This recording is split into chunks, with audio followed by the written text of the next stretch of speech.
Have you ever wondered what it is like to be born into a role that seems almost mythical?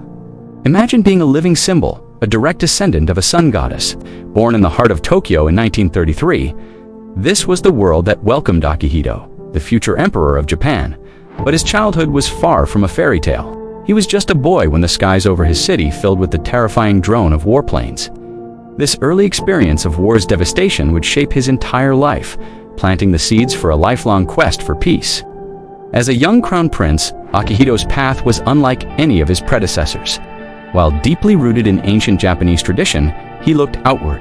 He dove into the study of Western culture and history, even having an American tutor, Elizabeth Gray Vining, who opened up a new world of ideas and taught him English.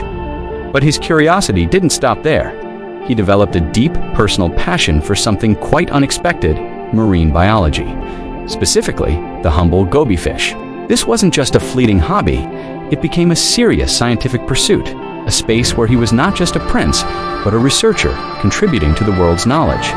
This blend of tradition and modern scientific inquiry was a preview of the kind of monarch he would one day become. In 1959, the world watched as Akihito did something truly revolutionary for the Japanese monarchy. He married for love, and the woman he chose, Michiko Shuda, was not a princess or an aristocrat. She was a commoner, the brilliant and graceful daughter of a businessman. This was more than just a royal wedding. It was a powerful statement. Their love match, as it was called, broke a tradition that had stood for over 1,500 years. It was a fairy tale for a new era, broadcast on television to a captivated nation. This marriage symbolized a monarchy that was opening its doors, becoming more accessible and more relatable to the people it served. It was a sign that change was on the horizon, a gentle but firm step towards a more modern imperial household. Fast forward to January 1989. Following the passing of his father, Emperor Hirohito, Akihito ascended to the chrysanthemum throne. This marked the beginning of a new imperial era, and he chose a name for it that was profoundly meaningful: Heisei.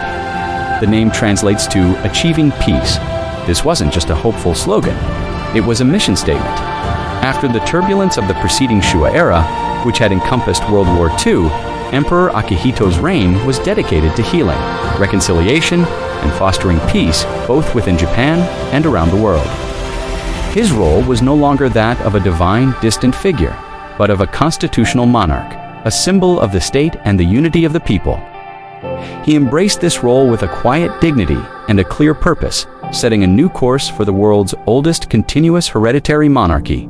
Emperor Akihito redefined what it meant to be an emperor in the modern age.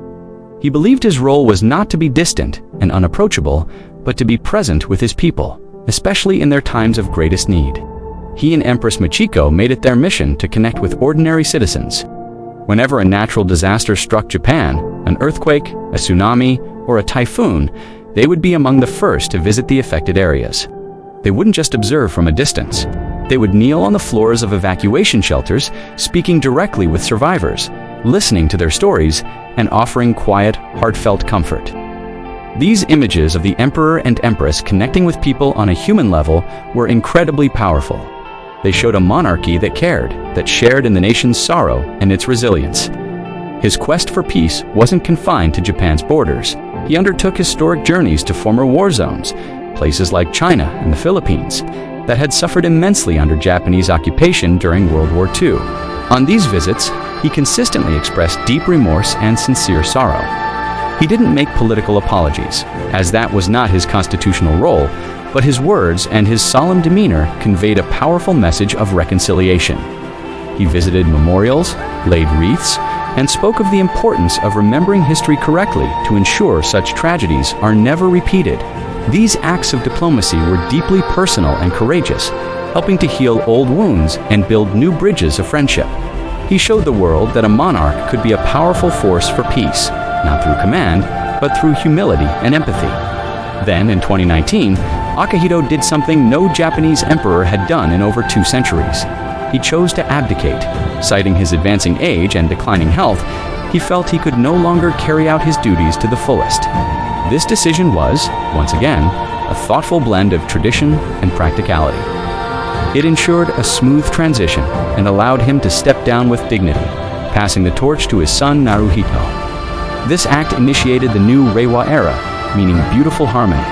But for Akihito, now Emperor Emeritus, this was not an end, but a new beginning. He didn't retreat into silent seclusion.